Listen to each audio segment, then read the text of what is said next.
dari masyarakat ini, dari kita nih kadang-kala kata cek kayak tadi nah Ustaz yang masalah gibah tadi nah Ustaz. Iya, Kamu betul cak betul. makan daging bangkai saudara sendiri katanya Iya, Ustaz. Nah, itu betul kadang betul. kan iya lagi puasa tapi tidak tahu masih terselip. Nah, ngatoi si Mm-mm. A, si B, si C itu cak mana Ustaz? Iya, dalam beberapa riwayat disebutkan, ini Mm-mm, artinya bahwa orang yang berpuasa tapi tidak mampu menjaga lidahnya, mm-mm, lisannya dari berkata zur, iya, dusta atau berghiba, mm-mm, maka Allah tidak membutuhkan ibadah puasanya. mm, Lapar dahaganya tidak bernilai di sisi Allah mm-mm, Subhanahu wa taala.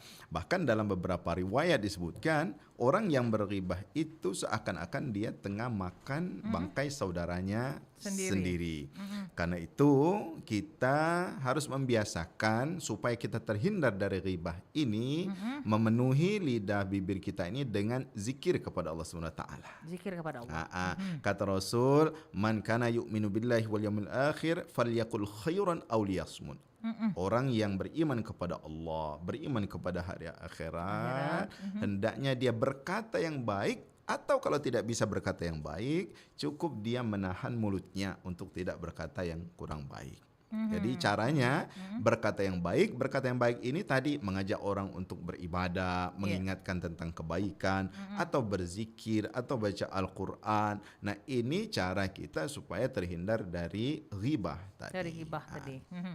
Nah, cak mana Ustadz kalau seandainya kita bertemu dengan uang yang mungkin jauh lebih tua dari kita nih Ustadz. Mm-mm. Tapi kata Ustadz tadi kan kita sesama manusia ini harus saling mengingatkan.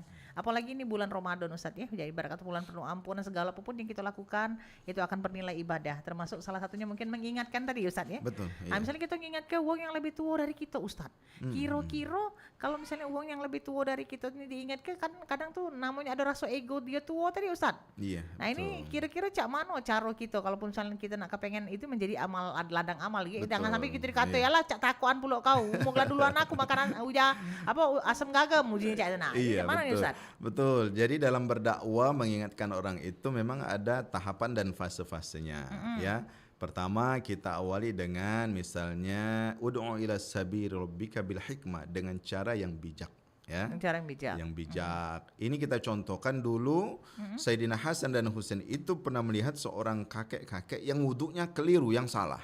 Wuduknya keliru. Wuduknya salah, pecah budak SD wuduknya itu. Singgonya basing baik tak Ustaz? Basing baik, Heeh. gelebu-gelebu banyu ya dak. Yo, Tapi basah kalau sini. basah kalau. Heeh. Nah, mereka berdua ini cucu Rasulullah SAW ini kepengen mengingatkan kakek yang kakek tua tadi. tuh. Nah, gimana caranya? Beliau berdua minta tolong sama sang kakek yang wuduknya salah tadi. Kek, kami ini mau lomba wuduk yang paling bagus. Kakek sebagai jurinya. Akhirnya mereka berdua lomba wuduk. Ternyata sang kakek melihat kok wuduk mereka ini sangat rapi, bagus. Beda dengan wuduk saya. Akhirnya sang kakek ini merasa semua kalian itu pemenang nak. Yang nggak benar wuduk itu kakek. Jadi tanpa menggurui, tanpa mengajari, ya, sampai pesan tersebut. Jadi bil hikmah, dengan cara yang bijak. Apalagi dengan orang tua yang lebih senior dari kita. Mari kita cari cara yang kira-kira bisa diterima. Karena kebaikan kalau disampaikan dengan cara yang salah itu tidak akan diterima oleh seseorang. Kemudian mau'izah hasanah, menasihati. Menasihati ini ya, orang awam kita nasihati karena mereka butuh petunjuk, Tidak mudah kita biarkan, ya. Nah, yang ketiga orang yang bebal. Bebal ini orang yang dikit-dikit nak berdebat. Nah, maka orang seperti itu kita ajak berdebat dengan yang santun. Wajadilhum billati hiya ahsan. Debatlah mereka dengan cara yang baik. Artinya apa? Dalam menyampaikan kebaikan juga kita harus lihat situasi dan kondisi. Seperti Nah, itu, Ustaz. terkait dengan topik kita ya, marhaban ya Ramadan, mungkin agak sedikit nih Ustaz karena waktu kita sudah sedikit lagi. Kita pengen tahu nih Ustaz, kan dikatakan bahwa itu merupakan sebuah kewajiban.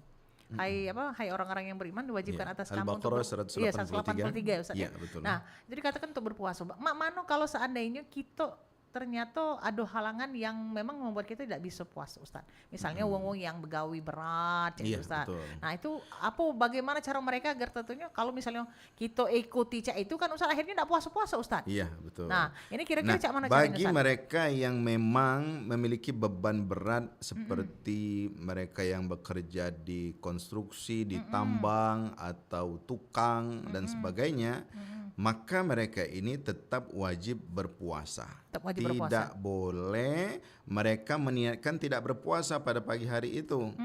Mereka dari malamnya tetap harus berniat, dan nanti ketika tidak kuat karena kerjanya berat, maka diperbolehkan berbuka puasa. Nah, jangan dimulai besok aku nak begawe tambang, ndak usah nak makan sahur. Nah, itu tidak boleh. Harus dari malamnya dia tetap meniatkan untuk berpuasa. Tapi kalau nanti ketika dia bekerja tidak kuat, maka dia diperbolehkan untuk berbuka puasa. Jadi ini dikecualikan untuk mereka yang tadi yang memang kerjanya keras dan mereka tidak mendapatkan pekerjaan kecuali pada musim ini saja, musim Ramadan. Kalau dilepaskan, anak bininya tidak pacak makan, tidak bayar sekolah tidak bisa. Sukar sakit lah Ustaz ya. Nah, jadi mereka ini ya tetap mendapatkan rukhsah, tapi dia tidak boleh mengabaikan, tetap berniat untuk kepengen ibadah puasa, tapi karena dia terhalang laparnya, dahaganya, capeknya, dia bekerja itu nyangkul misalnya kan, seharian capek, tidak bisa dia tahan. Maka saat itu silakan berbuka puasa dan tidak boleh berlebih-lebihan untuk tetap memuliakan, menghormati hari puasa bulan Ramadan ini. Seperti itu untuk mereka yang kerja keras. Tapi kita doakan semoga ya mereka dapat pekerjaan di luar bulan suci Ramadan. Kalau tadi Cek Gaya omong tidak ada waktu nanti. Kalau setiap Ramadan mereka tidak berpuasa, nah, kasihan. Jadi kita ingatkan harus diniatkan bagi mereka yang bekerja keras ini untuk kepengen ibadah puasa dan syukur-syukur ya. Ramadan libur, nanti setelah Ramadan kerjaannya bertambah banyak. Tetapi kalau memang tidak bisa dihindarkan, tadi pesan para ulama tetap niat berpuasa, sahur malam hari, dan ketika kerja tidak mampu maka silakan berbuka puasa. Jadi artinya bergantung dari batas kemampuan itu. Ya, jadi itu terkategori orang yang uzur. Orang yang memang sudah berupaya nahan tapi dia batal. Sama seperti orang biasa, kita ini malam sudah sahur, kemudian siang hari raso haus bukan main, kalau kita teruskan raso kita sakit, maka silakan berbuka puasa karena ini uzur. Nah, uzur. Jadi dia terkategori orang yang terdampak uzur karena tadi tidak mampu menahan haus dan laparnya berpuasa tersebut. Seperti itu. Oke, Ustaz, ini caknya waktu juga yang harus misah ke kita, tidak tergaso kita ngoceh-ngoceh ini Ustaz. Alhamdulillah ini luar biasa anten-anten nunggu buka kita di edisi perdana hari ini Ustaz. Semoga ke depan ini makin banyak tentunya kajian-kajian kita yang lebih mencerahkan kita untuk bisa meningkatkan iman dan takwa kita kepada Allah Subhanahu wa taala.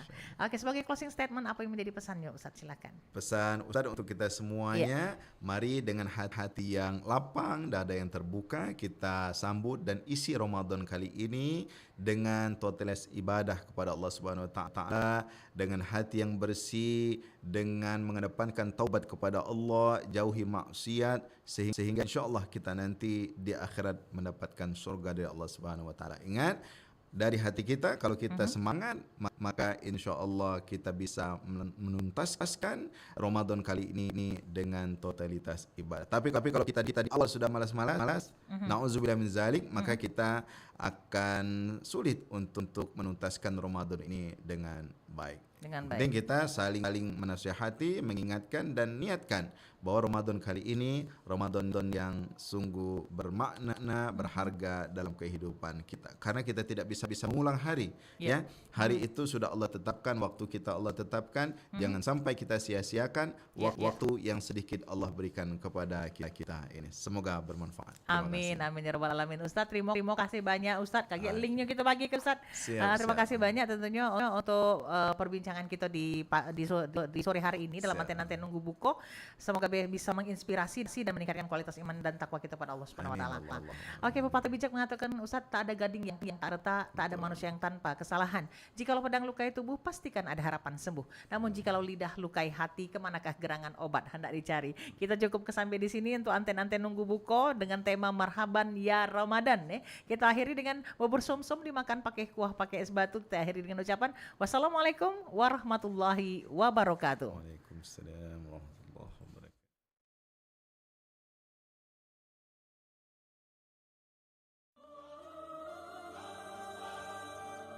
Laki Topeloi, program Ramadan, anten-anten nunggu buko. Mugo-mugo dapat wawasan dan mempertebal keimanan. Berkah galo-galo, Kita Peloi acara selanjutnya.